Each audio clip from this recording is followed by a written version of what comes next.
It is, I would say, criminal if you're not saving 40% of your income.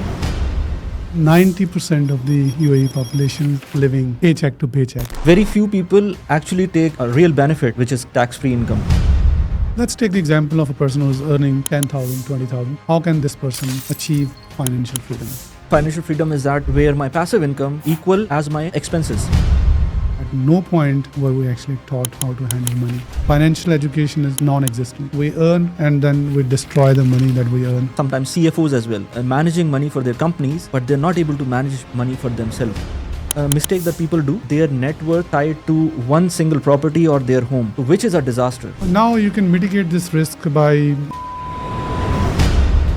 Invest in something which is producing cash flow. what is cash flow? What is the worst kind of investment? I would say the worst kind of investment is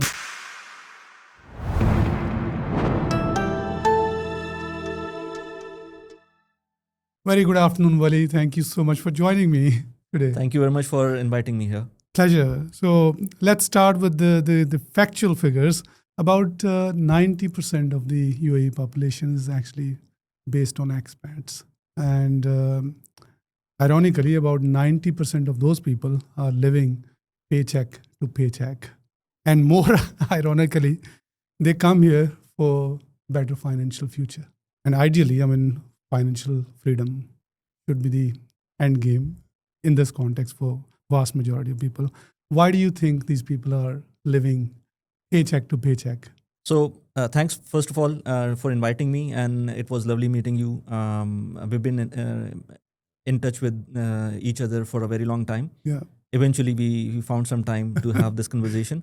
true. And for the point that you've made, it's actually very true, and people don't realize that until it's sometimes very late, they become complacent. Very few people actually take a real benefit of this country, which it offers, which is tax-free income. And the main issue with me, what I think for them is they have never thought of this country as this opportunity that they can enable themselves to be really financially free.